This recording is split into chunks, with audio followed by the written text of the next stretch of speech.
Hi and welcome back. So the general advice for healthy adults when it comes to having your complete blood count or your CBC is to get tested probably once a year. That said, who knows whether or not they fit into that healthy adult group? A little, when I was in medical school, it was more than 50%. It's now a little less than 50%, but it's still a very high number. A little less than 50% of people's first brush with a symptom of coronary artery disease is sudden death.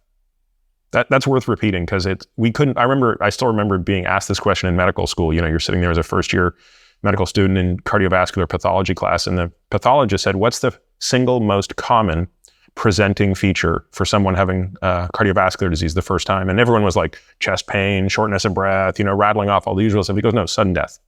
Now, I think no matter how you feel as you age, possibly look at taking a blood test once a year, if not more. Now, to be on the safe side, initially, I had a blood test every 3 months just to make sure that the supplements I was taking and the diet I started to follow was not affecting my health in a negative way. Think back 5, nearly 6 years. NMN, for example, wasn't really that well known. There wasn't that many human tests, so I was taking quite a risk. After doing this for now 5 years, nearly 6 years, I'm being generally happy with my results. I've now changed to taking that test once every 4 months, so I now take it 3 times a year. Now, I'm not going to cover the 8 blood markers that if they're not part of your annual test, maybe chat to your doctor and think about incorporating them. First on the list are blood viscosity markers. These assess how thick your blood is, and this is a risk factor for heart disease. First marker is ferritin.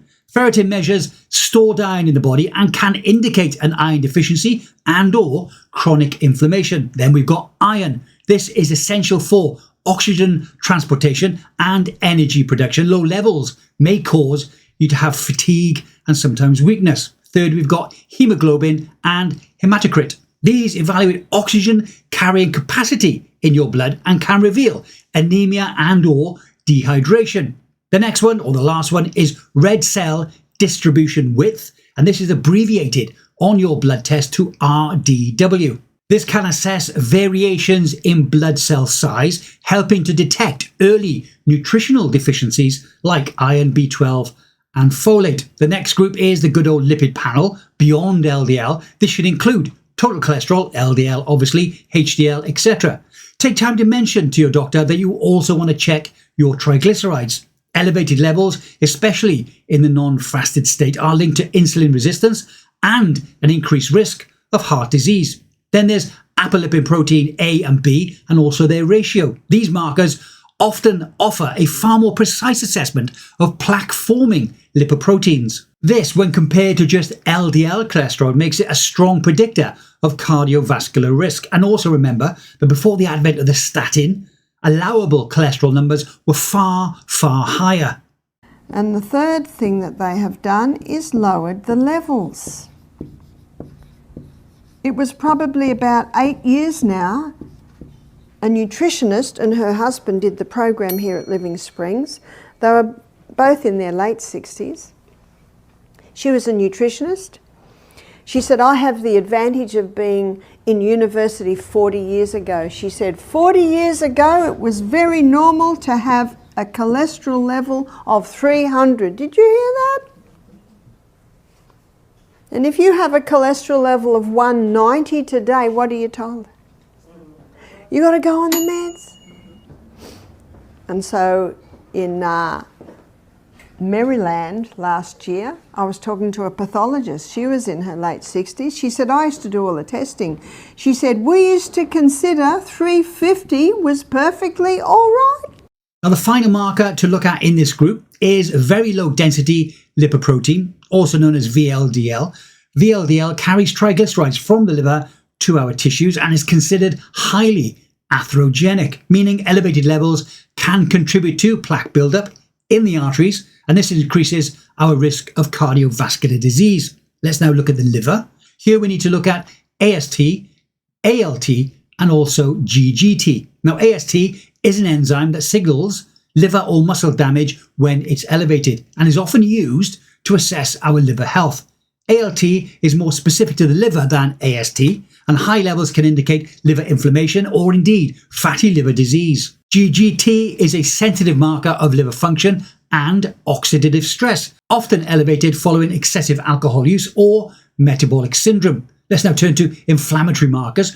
First, we've got high sensitivity C-reactive protein, known as hsCRP. This is a marker of systemic inflammation. Elevated levels are strongly associated with an increased risk of heart disease and other chronic age-related conditions. Next is our white blood cell count, also known as WBC. This marker reflects immune system activity and can indicate infection, inflammation, or even immune disorders. This when the scores are abnormally high or low. Finally, in this group, we have the neutrophil to lymphocyte ratio. This ratio reflects the balance between the body's immediate immune response, neutrophils, and its long-term immune regulation. These are called the lymphocytes. Elevated levels are associated with increased inflammation and have been linked to higher risk of cardiovascular disease, cancer progression, and also poor outcomes in various other chronic illnesses. Next, we have metabolic health markers. First is fasting insulin. Fasting insulin levels measure how much insulin your body needs to keep your blood sugar levels stable when you haven't eaten any food, offering an early insight into insulin sensitivity. Elevated levels can indicate insulin resistance, often years before your blood glucose levels actually start to rise, making a powerful early warning sign for type 2 diabetes and also metabolic function. That leads nicely into blood glucose. Blood glucose levels reflect how well your body manages sugar from the food that you eat, providing key insights into your body's metabolic health and also into its energy regulation. Constantly high levels, especially in the fasted state, can signal insulin resistance, prediabetes, or even diabetes, all of which increase the risk of cardiovascular disease and other chronic age-related health conditions. Last of the metabolic markers is LDH, lactate dehydrogenase. This is an enzyme involved in energy production, and elevated levels can indicate tissue damage in the liver, the heart muscles, and some other organs. It's a non-specific but useful marker for detecting underlying inflammation, metabolic stress, or conditions like liver disease and some cancers. The next group to look at is hormones and vitality. The first marker is albumin. Albumin plays a crucial role in maintaining fluid balance in your blood vessels, and it transports hormones, vitamins, and drugs throughout the body. Low albumin levels can indicate liver disease, malnutrition, inflammation, and some chronic illnesses. Then we have the male and female hormones, testosterone and estrogen. Ladies first, so let's look at estrogen. Estrogen is a key hormone in both men and women, although it should be higher in women than it is in men. Estrogen supports reproductive health, bone density, cardiovascular function, and cognitive well-being. Imbalances in estrogen, either too high or too low, can lead to symptoms like mood swings, weight gain, bone loss, and increased risk of heart disease or metabolic issues in both sexes. Moving on to testosterone. In both men and women, testosterone is essential for maintaining muscle mass, bone density, mood, and overall vitality. Abnormal levels, whether that be too high or too low, can affect energy, libido, and also our metabolic health. It can also increase the risk of conditions like osteoporosis, insulin resistance, and cardiovascular disease. As men age, testosterone levels drop and estrogen levels rise. This hormonal shift can lead to a variety of negative effects. These include loss of muscle mass and muscle strength, increased body fat, especially around the abdomen and also the chest. Also, reduced libido and erectile dysfunction. Also, mood changes and sometimes depression, as well as decreased energy and vitality levels. It also lowers bone density. Insulin resistance is also there, as well as metabolic dysfunction. But with women, it's actually the opposite. As women age, especially during and after the menopause, estrogen drops while testosterone may relatively rise. This hormonal shift can bring with it some negative effects. These can include hot flashes, night sweats, and vaginal dryness, as well as loss of bone density, increased abdominal fat, and insulin resistance, as well as mood swings, anxiety, and also depression. It also brings with it thinning skin and thinning hair, as well as lower libido and sexual discomfort, as well as an increased risk of cardiovascular disease too.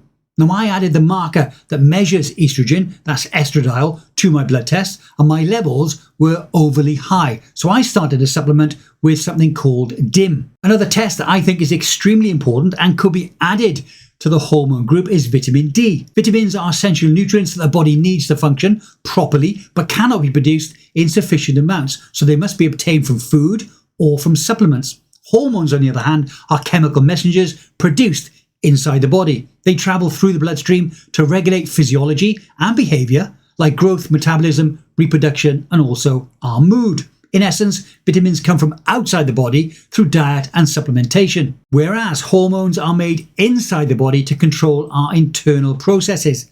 We make vitamin D when we are subjected to sunlight, so vitamin D is a little bit of both. Although classified as a vitamin, it functions more like a hormone once activated inside our body. So one study that took people that were vitamin D deficient, and it's important to start out with a cohort of participants that are deficient, right? Because if you already have someone that's sufficient, giving them a vitamin D supplement really shouldn't do much because they're already at a sufficient level.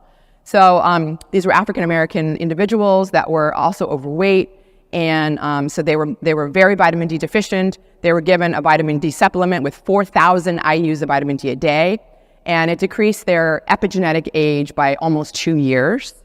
As I mentioned during the video, I do take a blood test every 4 months now. Now, I posted my latest results in a video 7 days ago. And it was during one of these blood tests that I found out that I had high estrogen levels, which meant although my testosterone was okay, my estrogen levels were far too high for a man of my age. Now, if you want to learn more about the supplement that I took to address this imbalance, as well as the other benefits you can get from taking DIM, then there's a link in the description below to that specific video.